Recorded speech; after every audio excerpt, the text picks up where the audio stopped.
Jujutsu Kaisen chapter 207 and 208। चोसो कहता है ये मायने नहीं रखता, जब तक वो मरना जाए मुझे ये करना होगा, मेरी माँ के लिए जिनसे मुझे और मेरे भाइयों को हमारा आधा हिस्सा मिला, और यूजी के फ्यूचर के लिए भी। सुकुमा कहती है ठीक है, पर कम से कम हमारा प्लान तो सुनो। चोसो कहता है अच्छा, तो तुम उसके डोमेन को डिसमेंटल करना चाहते हो? हाँ, इसलिए हमें तुम्हारी बाद में जरूरत पड़ेगी। चोसो कहता है रुको, फिर भी यही अच्छा हुआ कि मैं पहले जाऊं, क्योंकि डोमेन स्ट्रांग होते हैं, वो यूजर की टेक्निक को बर्न आउट कर देते हैं, जिसकी वजह से वो थोड़ी देर तक अपनी टेक्निक का इस्तेमाल नहीं कर पाता। मुझे लगा था कि तुम वो टेंगन उसके जेब पर हमला करोगे, पर अगर वो एक्सेप्ट कर रहा होगा कि मैं उसके ऊपर हमला करूंगा तो वो अपना डोमेन एक्सपेंड नहीं करेगा। हम नोरितोशी कामो को ये यकीन दिलाएंगे कि उसने मुझे हरा दिया है, इसलिए उसे यह लगेगा कि लड़ाई अब उसके और सुकुमा के बीच में है। फिर हम देखते हैं चोसो उसके ऊपर हमला करता है, गेटो को गरुड़ा फंसा लेता है। गेटो सोचता है बहुत ही ज्यादा हेवी है।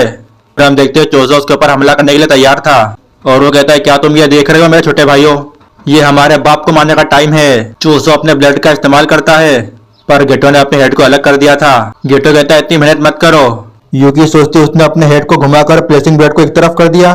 चीजें इंटरेस्टिंग हो रही है गिरे हुए सिपाही। फिर हम देखते हैं यूकी उसे किक मारती है। गेटो सोचता है उसकी इंजरी की वजह से अब बुम्बाई का इफेक्ट कम हो रहा है, वरना ये अटैक और भी चोट पहुंचाता। सुकुमा सोचती है अगर वो ऐसे ट्रिक का इस्तेमाल कर रहा है, यानी कि अब वो एक कोने में फंस चुका है।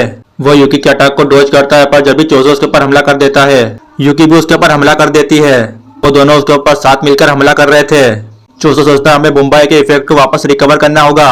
वो कहता है सुकुमा अपने आप को वापस हील करो। फिर हम देखते हैं सुकुमा अपने ऊपर रिवर्स का टेक्निक का इस्तेमाल करती है। तुमने काफी मदद की ओनी-चान। गेटो गरुड़ा को एक तरफ कर देता है। यूकी सोचती है उसने उस पल का फायदा उठाया जब मुंबई की आउटपुट बहुत कम हो गई थी, क्योंकि मैं रिवर्स का टेक्निक का इस्तेमाल कर रही थी। सुकुमा कहती है गरुड़ा। सुकुमा गरुड़ा को उसकी तरफ फेंक कर मारती है। फिर हम देखते हैं चोसो भी उसके ऊपर हमला कर देता है। फिर हम देखते हैं गेटो को कुछ भी नहीं हुआ था, क्योंकि उसने अपनी ग्रेविटी वाली कर्व टेक्निक का इस्तेमाल किया था। चोसो सोचता है सिट सिट सिट, उसकी कर्व टेक्निक पहले ही रिकवर हो गई। फिर हम देखते हैं गरुड़ा और चोसो की बुरी हालत थी। फिर हम देखते हैं गरुड़ा खड़ा होने लगता है। सुकुमा सोचती है 6 सेकंड, उसकी कर्व टेक्निक की रेंज 2 से 3 मीटर है, वो भी सोर्सरर के आसपास। फिर 6 सेकंड के बाद वह रिकवर करता है। फिर वह गरुड़ा से उसके ऊपर हमला कर देती है, लेकिन गेटो उस अटैक को डॉज कर देता है। सुकुमा सोचती है उसके बाद वह कार्ड स्पीड मैनिपुलेशन का इस्तेमाल करता है, पर मेरे खिलाफ उसका कोई भी असर नहीं होगा, मैं ये जीत सकती हूँ। रिवर्स का टेक्निक और डोमेन ने उसकी कार्ड एनर्जी को खत्म कर दिया है, और ओनी-चान की वजह से उसकी बॉडी वीक हो चुकी है। ग्रेविटी उतनी भी पावरफुल नहीं जितना मैंने सोचा था। अगर उसकी रेंज इतनी है तो मैं लास्ट मिनट पर उसे डॉज कर सकती हूँ। मुझे अभी हमला करना होगा, यह मौका वापस नहीं आएगा। सुकुमा उसे पंच करती है, लेकिन गेटो उसको रोक देता है। वहां पर छोटा सा उजुमाकी बन चुका था, उससे वह यूकी के ऊपर हमला करता है। सुकुमा सोचती है छोटा उजुमाकी। गेटो कहता है मुंबई के बाद भी तुम्हारा वेट नहीं बढ़ा। सुकुमा सोचती है मैंने गलती कर दी। फिर हम देखते हैं यूकी घायल हो चुकी थी। चोसो कहता है सुकुमो। चोसो सोचता है उसने उस कर्ट स्पीड का इस्तेमाल उस छोटे से उजुमाकी को छुपाने के लिए किया। गेटो सोचता है मैं तुम्हें रिकवर होने का टाइम नहीं दूंगा। एक फ्लैशबैक में यूकी पूछती है पर क्या यूजी के भविष्य के लिए तुम जरूरी नहीं हो? चोसो कहता है तुम क्या कहना चाहती हो? जैसा कि मैंने अभी कहा, तुम अपने छोटे भाइयों के भविष्य के लिए खुद को मार सकते हो, पर उस भविष्य का क्या फायदा जिसमें तुम दोनों साथ में ना हो? चोसो कहता है सुकुमो क्या मैं एक इंसान हूँ? जब मेरे छोटे भाई इनकार्नेट हो तो मुझे लगा उनकी अब नॉर्मल बॉडी की वजह से लोग उन्हें एक्सेप्ट नहीं करेंगे, इसलिए मैंने कर्सिस की तरह जीने का फैसला किया। इसलिए मैंने शिबुया में बहुत से लोगों को मारा, मैंने बहुत लोगों को मारा। अगर मैं इंसानों की तरह जीने का फैसला लेता, मेरे भाइयों को एक दूसरे को मारना नहीं होता। क्यों, फिर भी क्यों मैंने आसान रास्ता क्यों चुना? मैं ये नहीं देखना चाहता था, मैं उन्हें दर्द में नहीं देखना चाहता था जो इंसानों की तरह जीने से आता है। भले ही वो कमजोर नहीं थे, पर तुम्हें पता उसके बाद क्या हुआ था? जिसे मानो भगवान ने हमें सजा दी हो।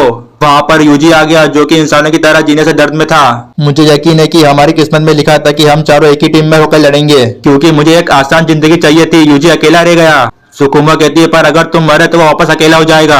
तुम काइंड हो सुकुमो, पर मैं ऐसा नहीं कर सकता। मैंने बहुत से लोगों को बिना किसी वजह से मारा है। मैं यूजी की तरफ से लड़ने का हक खो चुका हूँ। अब सिर्फ यही जगह बची है, ये वो आखिरी जगह होगी जहाँ पर मैं किसी के काम आऊंगा। फिर हम देखते हैं चोजो अपने ब्लेड को बहुत तेज घुमाने लगता है। ये यहाँ पर है नोरितोशी कामो। यूकी कहती है चोसो इस वक्त तुम यहाँ पर, तुम्हें कर्स की तरह मर चुके हो, इसलिए तुम जिंदा रहो। वो सुनियाता बैरियर से नीचे गिर जाता है। टेंगन क्यों? यूकी कहते हैं इस बार एक इंसान की तरह। फिर हम देखते हैं गेटो यूकी के ऊपर हमला करता है। फिर हम देखते हैं यूकी घायल हो चुकी थी। गेटो कहता है अब तुम क्या कर रहे हो टेंगन? गेटो टेंगन को देखकर हंसने लगता है। तुम्हारा चेहरा, क्या तुम सच में ऐसा दिखना चाहते थे? बिल्कुल उसकी तरह। वो सुकुना के फेस को याद करता है। टेंगन कहता तुमने मुझसे पूछा है कि मैं क्या कर रहा हूँ? फिर हम देखते हैं यूकी गेटो का पैर पकड़ लेती है। टेंगन कहता है मुझे बस तुम्हारा ध्यान भटकाना था। गेटो कहता है अब तुम एक इंसान की तरह मर जाओ। इतने में ही गेटो के साथ कुछ होने लगता है। यूकी कहती है बुम्बाई की वजह से जो मास बढ़ता है वो मुझे इफेक्ट नहीं करता है। गेटो सोचता अगर उस मास की कोई भी लिमिट नहीं है जिससे बुम्बाई ये हिट कर सकता है, ऐसा नहीं हो सकता। एक ब्लैक होल बहुत ही ज्यादा डेंस होते हैं, वो इतने स्ट्रॉन्ग होते हैं कि उनसे लाइट भी नहीं बच सकती। ऐसा कहा जाता है कि अगर तुम पूरी अर्थ को 2 सेंटीमीटर के रेडियस के साथ तुम कंप्रेस कर दो तो तुम एक ब्लैक होल बना सकते हो। फिर हम देखते हैं वहां पर एक ब्लैक होल आ जाता है। सुकुमा कहती है तुम ग्रेविटी को कंट्रोल करते हो पर तुम्हारी सोच बहुत छोटी है। फिर हम देखते हैं वो जगह बर्बाद होने लगती है, लेकिन गेटो इस हमले से बच जाता है। गेटो की बहुत बुरी हालत थी। गेटो कहता है मैं सच में डर गया था। टेंगन कहता है कैसे, क्या तुमने कर्व टेक्निक रिवर्सल का इस्तेमाल किया? गेटो कहता है नहीं, मैं जिस ग्रेविटी का इस्तेमाल कर रहा था